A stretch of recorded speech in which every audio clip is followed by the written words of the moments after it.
Okay, and I will take the water, just in case. So, yes, thank you very much for the introduction, and thank you very much for having me. Already, I've only been here for a month, and they already love me. That's what a great place to be.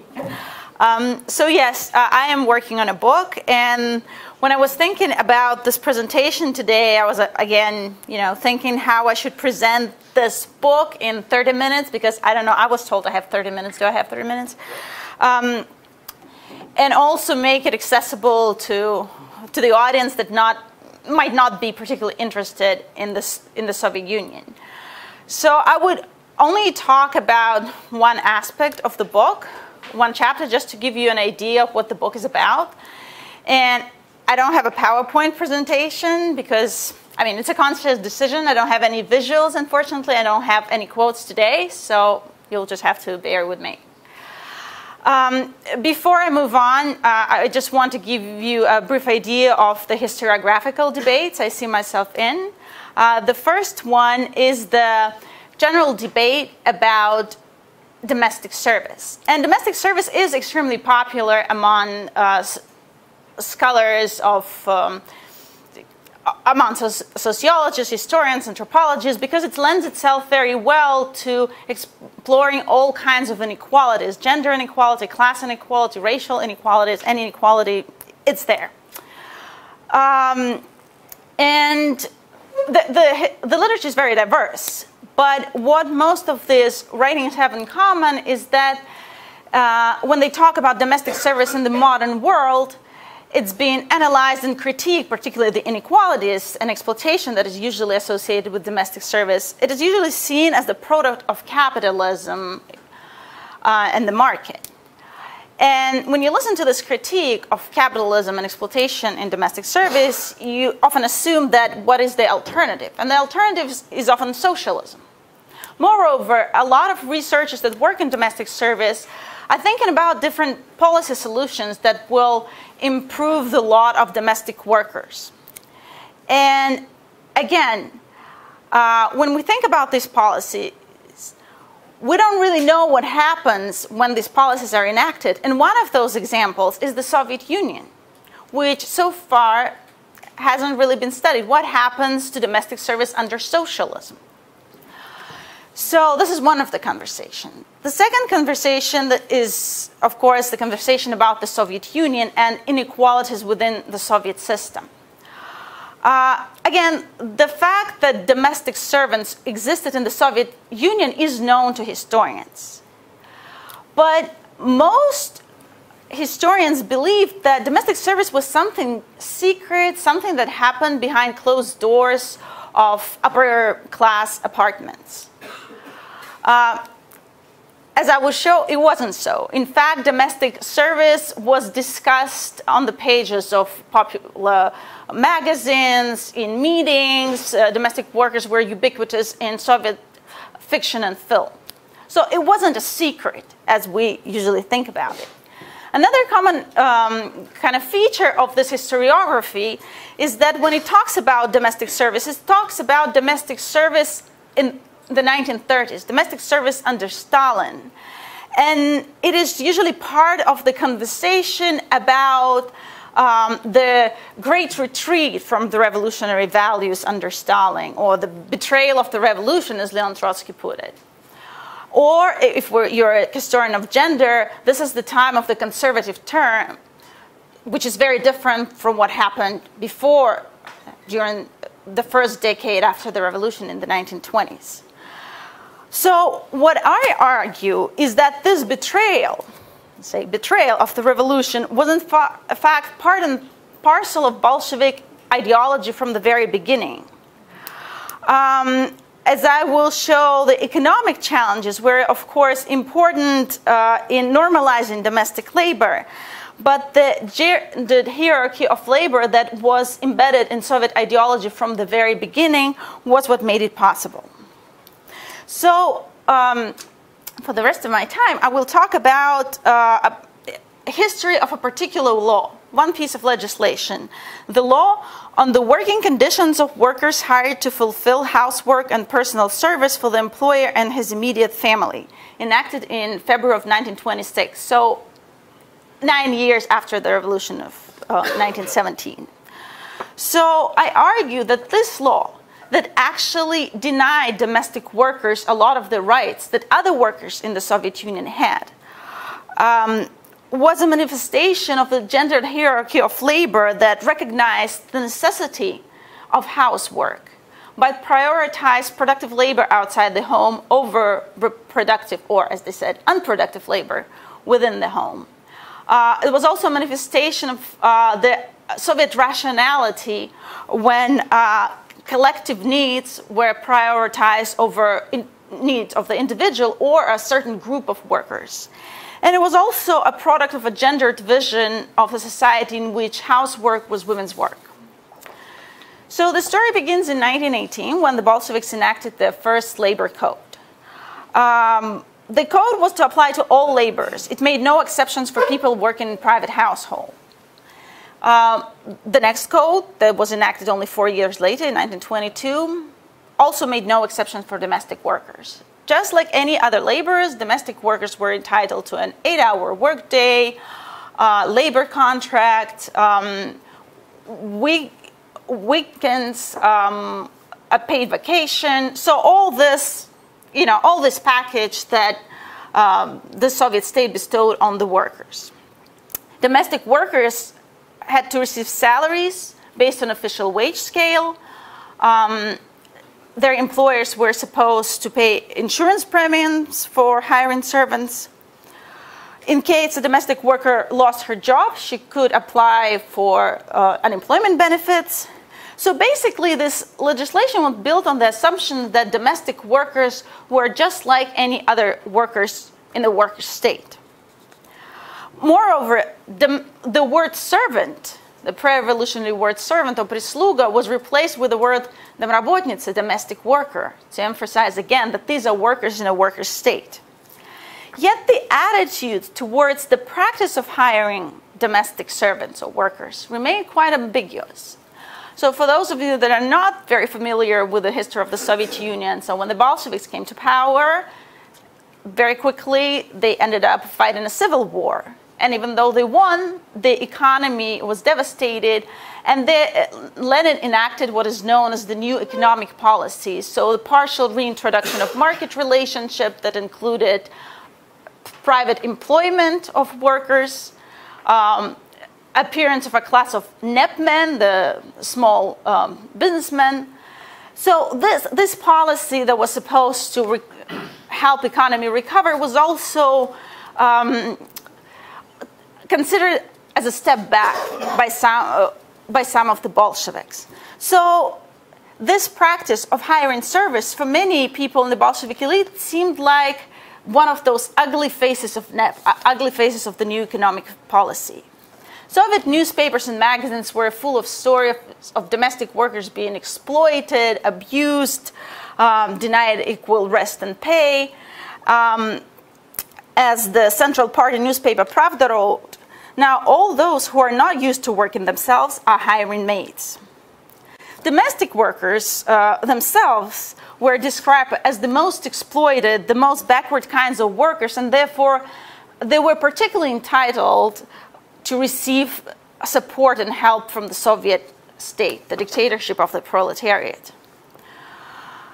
The state watchdog overseeing employees' compliance with the labor code was the Professional Union of People's Food Service and Dormitory Workers, NARPIT. And NARPIT is the only Russian word I want you to remember for today. It's the union, NARPIT.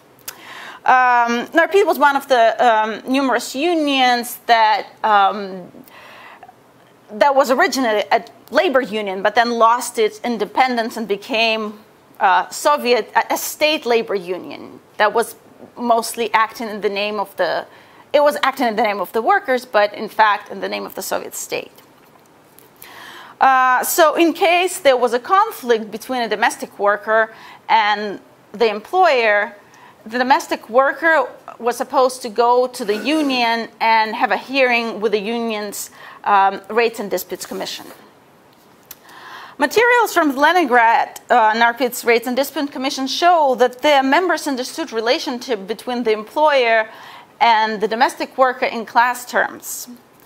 While ideally the Rates and Disputes Commissions were supposed to serve as a neutral body that would mediate and resolve the conflict, in fact, these activists saw themselves as protecting the rights of the worker. Since in most cases, when there's a conflict between a domestic worker and an employer, there was very little evidence to support anything. If there was overtime or who paid whom, the Rates and Disputes Commission would always privilege the word of the domestic worker. Moreover, they understood domestic service as an inherently exploitative institution. That's why it was their job to be on the side of the domestic worker. I don't really have time to talk about individual cases, but you have to trust me that most of them were resolved in domestic workers' favor. The committee rarely asked for any evidence and usually granted whatever the domestic worker asked for. Moreover, NARPID, the union, assumed that treating domestic workers as other workers was not enough. Because they were the most backwards, the most exploited, they should get more from the state. And therefore, they decided to draft a new law that would give domestic workers even more protection by the state. And to have a law passed, of course, you cannot just have a union draw a piece of legislation. You had a meeting of different state authorities, the women's section of the party, the all-union commissariat. So when the union came and proposed the law, what they had was a very pro-worker, pro-domestic worker piece of legislation. In addition to reiterating to all the rights the domestic workers had according to the labor code, they made additional amendments. For example, the law contained a special clause that mandated the employer to treat domestic worker with respect, but not the other way around, and give the worker the same food as other family members. This clause reproduced the pre-revolutionary servant organization demands for respect, and it hints again on this understanding of domestic service as inherently exploitative institution. The employers were by default to exploit the domestic worker. That's why the domestic worker had to be protected, but not the other way around. Yet the discussion with other members of this big state committee revealed that this additional support for domestic workers was no longer the party line. The attack on the proposal came from the All-Union Central Council of Trade Unions, and its chair, Mikhail Tomsky, criticized the stupid clause, for example, that guaranteed food of the same quality for domestics as food of their employees, stating that servants don't need to eat truffles or kosher food. Tomsky also suggested that employers were given the right to demand medical examination of their workers, but of course not the other way around. And when talking about this law, Tomsky often spoke in the first person. For instance, when criticizing the clause that the NARPID proposed that gave a pregnant domestic worker the right to stay in the apartment of the employer for 5 months, the last 2 months of pregnancy, and then 2 months after the baby comes, and then 1 more month. Tomsky said, within 5 months, I will have 5 pregnant servants who will show up with their babies. So even though Tomsky was the chair of the All-Union Central Council of Trade Unions, a serious union activist, in this situation, he was on the side of the employer. The heaviest blow came was the new regulation of the working hours. So according to the law that the committee actually approved, the number of the working hours a week was limited to 192 days, which was normal, right, as any other workers. But the hours could be distributed throughout the week as the employers saw fit. Moreover, the law did not guarantee pay for overtime work. So what happened was a domestic worker could basically work throughout the day. There was no way of receiving overtime pay. Most importantly, the labor contract was now deemed optional. Why is that important? Is that because if it's a signed contract registered with the union, breaking the labor conflict was a criminal offense. But if you don't have a labor contract and you violate the oral agreement or whatever you had, you cannot use it in court. So as a result, domestic workers could easily end up paying for much more than 192 hours a week without extra compensation. And this really, this gross contradiction between having a limit of hours to work and not having any compensation for overpay was never discussed. Those debates about the law were also accompanied by the discussion of the deviations in the work of the Rates and Disputes Committees. As one of the contributors to the union newspaper noted, the aggressive style of those committees drove away employers who wouldn't come to the mediation sessions. Another worker correspondent complained that most domestic workers misunderstood the purpose of rates and disputes commissions and saw them as mechanisms that would help the worker get whatever she wanted rather than a tool that would facilitate reaching an agreement. NARPID defended its position, saying that we need to protect the right of the domestic worker, otherwise they're not going to come to the union. And without bringing them to the union, we will never transform them from backward domestic servants into conscious domestic workers. And we're not going to collect the union fees, and the union is not going to function. But NARPID's arguments fell on deaf ears, and the law of 1926 created separate committees under the auspices of the People's Commissariat of Labor. The representatives of the union could still participate, but as a consultant to the domestic workers. So basically, the union was demoted from being the judge to being the lawyer. This law on domestic service was was one of several laws introduced in 1925 and 1926. All of them were tailored to the needs of specific groups of workers that were deemed too different from other workers and needed some sort of special legislation, such as agricultural workers or seasonal workers or domestic workers. Although all these were more or less worsened the position of these special groups of workers, domestic workers were in the worst position to compare to them all. Even agricultural workers that were also privately employed in the homes in the countryside received money for overtime work. How do we explain this injustice to domestic workers? Well, the first explanation is obviously socioeconomical. The laws were meant to provide some protections for workers while lessening the pressure on the employer in times of very high unemployment. So the 1920s were the time of very high unemployment, but unemployment affected men and women differently because women were believed to be backward, less qualified. They were often the last ones to be hired and the first ones to be fired. And the attempts to kind of bridle the employers of domestic workers only led to employers not wanting to hire a unionized maid and just hiring a new girl from the village. According to NARPID statistics, as of October 1st, 1926, almost 25% of domestic workers registered with the union were unemployed. So basically, a quarter of all unionized domestics were unemployed.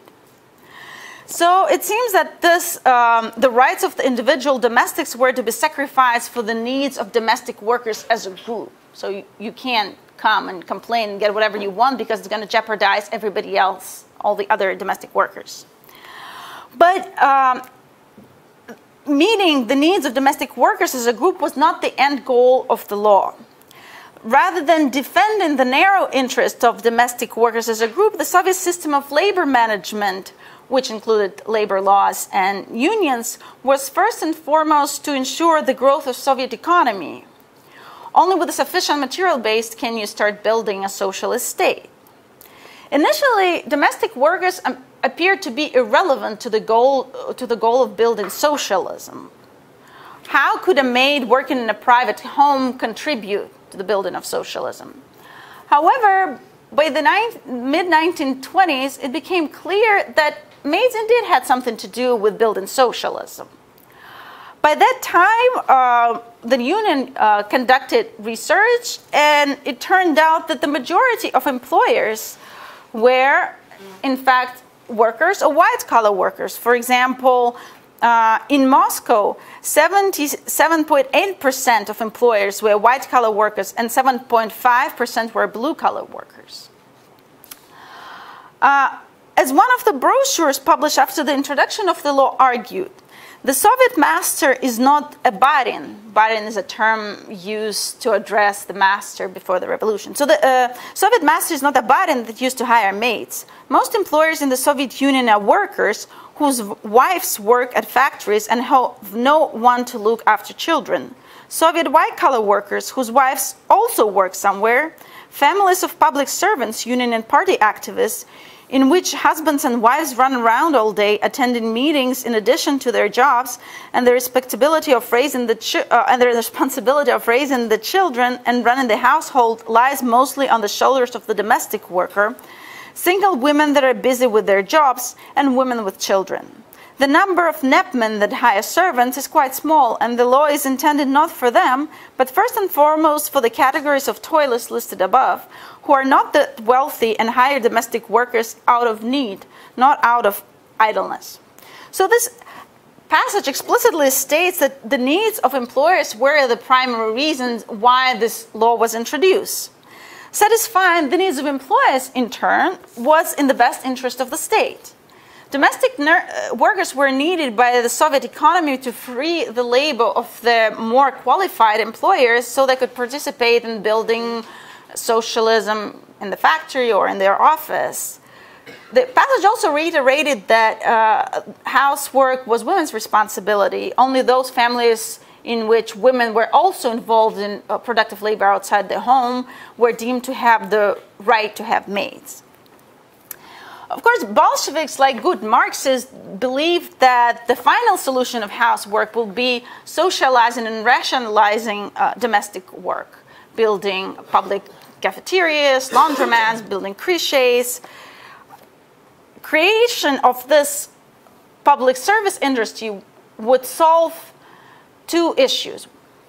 The first one was the question of domestic workers' participation in building socialism. Relieved of their duties in the home, domestic workers could finally work in the factory or work on themselves and get education and become engaged builders of socialism. That was fundamental for the project itself. The second benefit of transferring housekeeping tasks to public industry was that it was simply more efficient.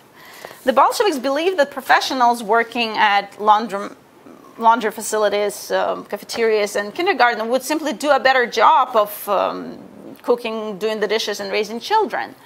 And it was simply impossible to rationally organize domestic labor within the individual home the same way that it could be organized in a, say, factory kitchen. The two goals of creating a public service industry reflected the tension between the promise of individual self-realization through labor and imperative to build socialism. The building of socialism required organized labor in the way that would allow for the most efficient production of material wealth.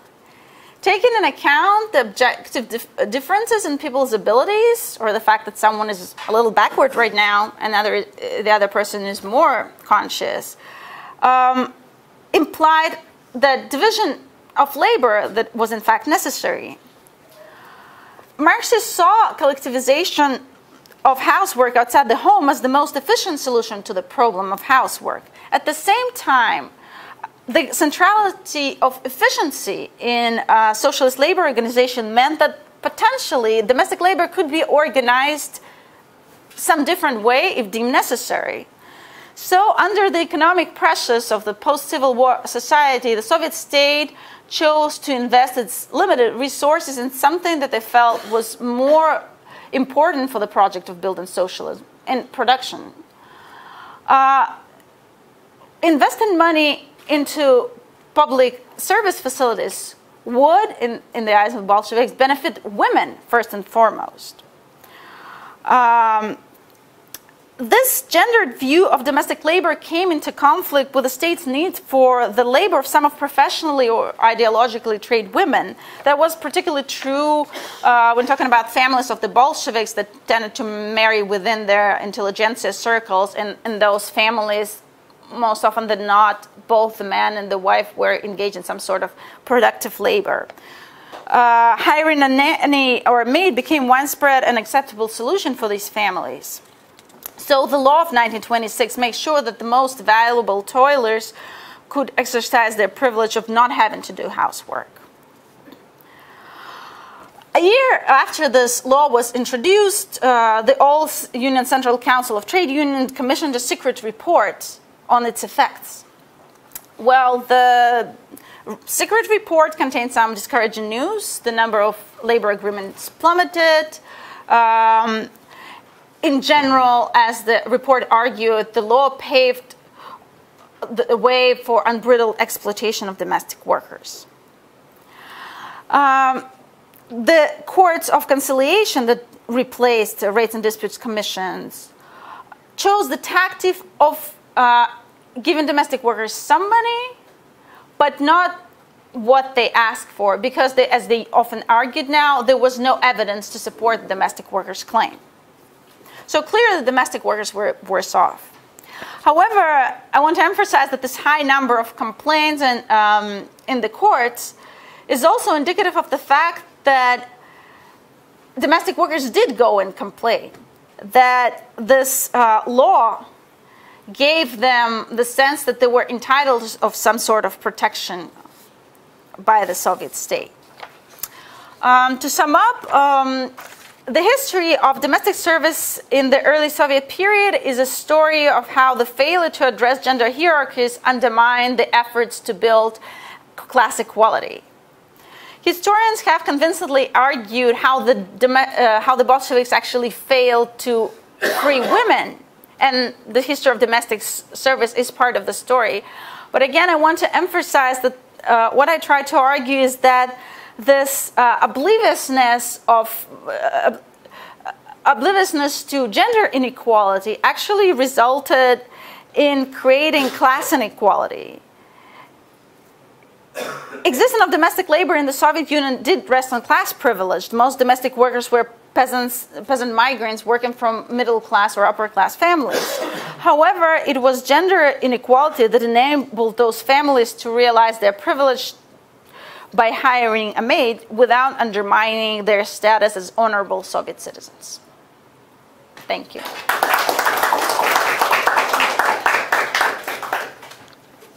Thank you, Alissa. Yes, please. My name is Sergey. I'm from the East Asian Studies Department.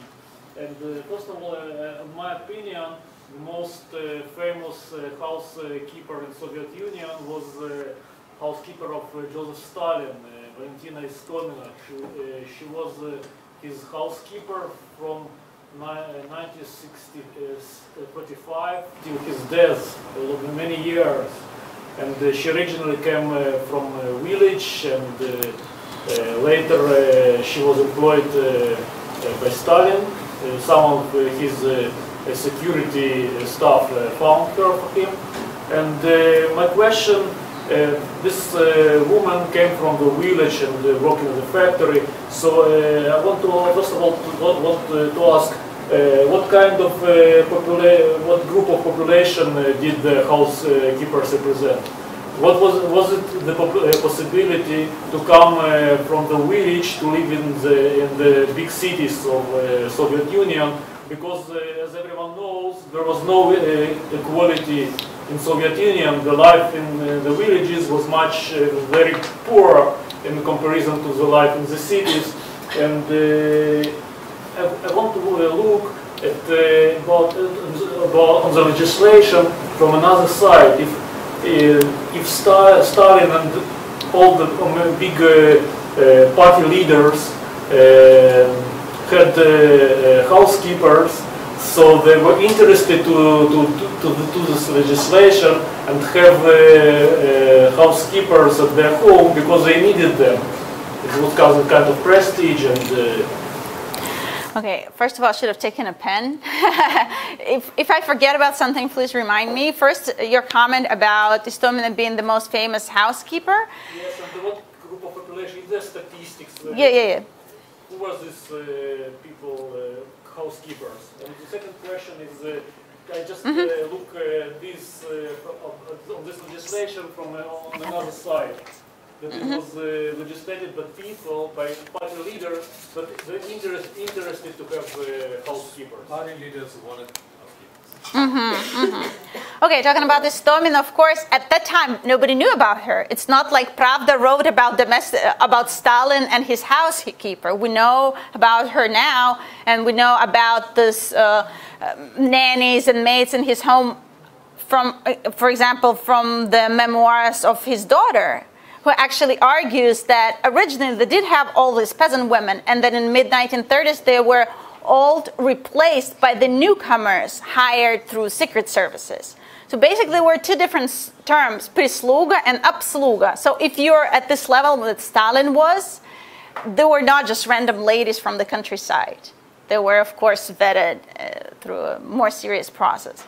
Talking about the social composition of domestic service. According to statistics, in the 1920s as well, the 1930s, there were about 500,000 women officially working in domestic service. This is the census data. How accurate it is, I mean, at least 500,000 women.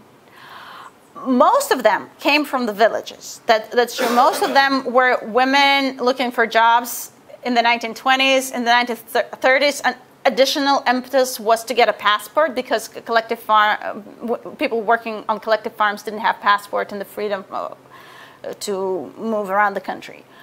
A significant segment of these domestic workers were former people, former nuns, former royal ladies who had no other way of supporting themselves in the new society, and then an old noble lady would be teaching manners to the children of a good communist.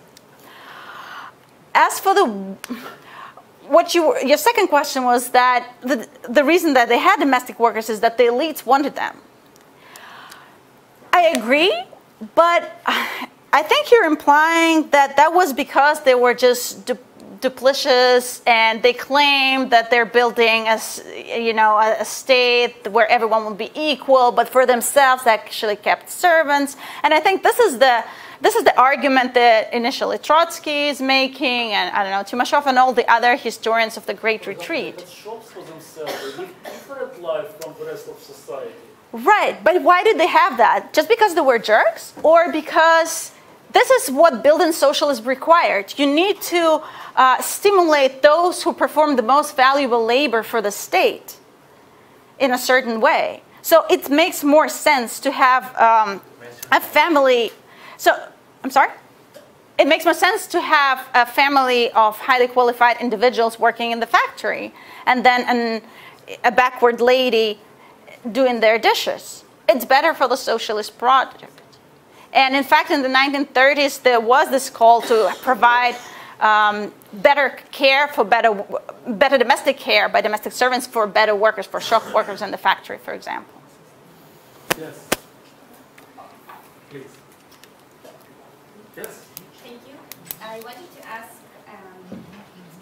how much did it cost to have a servant, and also if the servant had any kind of power to negotiate about it, if it was a private negotiations contract. And I also have a comment about it, meaning that, like, if you look at national policies in the 20s, you see the same thing. But so basically, communism is against nationality, but during the 20s, they use national policy to build socialism.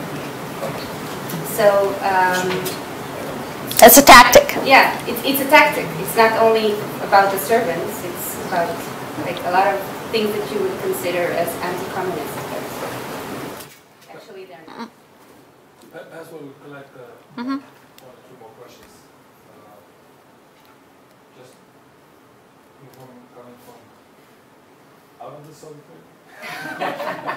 There's one in the back. Thank you. First of all, I'm study Zionism, so it's a very similar purpose.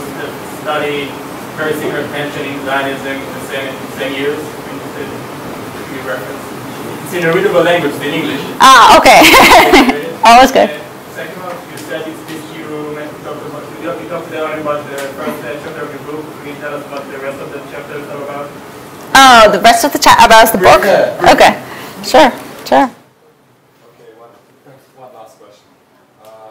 You didn't ask anything. Thank you, Alissa, for a very stimulating talk. I was wondering about the afterlife of these domestic workers. On a kind of personal level, what happens? Can they retire? Do they work until they drop dead? You know? I mean, and are they kind of caught in this cycle? Can they escape? Are there cases when they're able to transition to socialism? And then also on a larger scale, what is the afterlife of domestic service in the Soviet Union in the 50s, 60s, 70s? What's the trend? Do we still have it? Does it, you know, trickle down to almost non-existent? Or I stopped you in the track, so please. Yes. Yes, it's very, very, I think, up-to-date project even for current societies. Yes. And my question was maybe a bit in the direction of personal lives.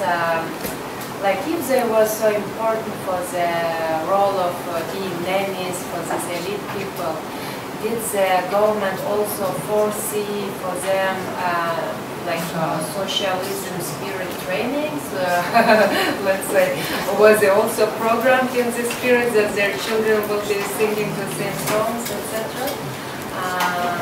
Yes, and where they were living, was they living with their families together, or they had to go to the, like, I'm interested in this, yes, thing. Thank you, we have no more time, so please. All right, okay, I will try to respond to all of these together. Okay, maybe I'll start with the book, and then I will... You can do whatever you want. You don't have to answer all the questions. Answer whatever you have. We have about, say, 10 minutes. Oh, 10 minutes, perfect. Okay, so the idea of the book is actually to show how this tension between class and gender plays out in different aspects of domestic work. So this was about about legislation and cases. Or the next chapter is actually about what you asked, how to turn domestic servants into workers, how to combat their lackey psyche, as they believe to have a different kind of self, and become conscious workers. And there were special educational programs for domestic workers. But the book develops chronologically, and it moves from the prologue is in the pre-revolutionary period and goes all the way to the 1980s, because the last law on domestic service was, the second and the last law on domestic service was passed in the 1980s during Perestroika. And it shows how different, the chapters show how different circumstances pushed the leadership to change their approaches to domestic labor. For example, when in the early 1930s, we have the 5-year plans, and there are not enough workers to work in the factory. Domestic workers are mobilized into factories, and in fact, it was initially announced that there will be no domestic service anymore. We're building a factory kitchen. But only a few years later, there is a return to older policy that, in fact, domestic service is an essential part of socialist economy, because domestic workers are responsible for providing proper rest for the shop workers in the factory. So, and then it goes again after Stalin dies. There is a debate again about domestic workers service. Why do we have it? Why do we have healthy girls walking other people's dogs instead of working in the factory. And it seemed like there is the same conversation over and over and over again, but they never seem to find a way out of it because of those initial contradictions that are there. And I end again with, and chronologically, there is a stable number, I think, of domestic workers throughout the 20s, 30s, and into the 50s. But in the 60s, the situation changes, first of all, because of the demographic situation changes. There are not enough hands, basically, and then it's easier for women to find employment elsewhere. There are more household appliances. Pretty much the same reasons why domestic labor seemed to be dying in the West, but actually didn't. And what we witness now is a grand return of domestic service everywhere, particularly with the collapse of the welfare state. So that's why, again, it's as you said, it's a topic about today as well. About the afterlife. So where they were living, most of the domestic workers were live-in domestics because there was an acute housing crisis in the Soviet Union. So they lived in kitchens, in the same rooms with the family, wherever, in the bathtub. That was... what happened to them later? That's a good question because it's, again, a question of equality and who gets what in the socialist state. Ideally, they were supposed to have the same rights as other workers. For example, when Khrushchev introduced universal pension for urban dwellers, the domestic worker, so the pension was calculated based on your income. And the problem was domestic workers who had been living in the same families for decades would show up with their employers and say, oh, this is how much money we made. And you have to calculate the pension based on this money. And in fact, there was no way of proving whether it did and it didn't. What are we doing? What are we going to do with these domestic workers? They're claiming so much pension. But at the same time, it was difficult for them because you have to have someone who can prove that you have been working for so many years. And if you didn't have this great relationship with one family, it was quite problematic. So some of them, I've interviewed people who did have that, who retired, who would get a separate room from the state as a pensioner, but then others ended up with nothing. How much they actually made? That's a good question because it's, given numbers wouldn't make sense because the numbers change over time. And also assessing how much they really needed compared to what they got, because they got, ideally free food and free housing. The Soviet society was very poor. So there was a hierarchy, but it was a hierarchy in poverty, pretty much. So very often they got a little bit of cash, but in many times it was just a dress or boots or things like that, although they were required by law to be paid in cash, but that didn't often happen. And as for power to negotiate, of course you can always leave and find a better employer.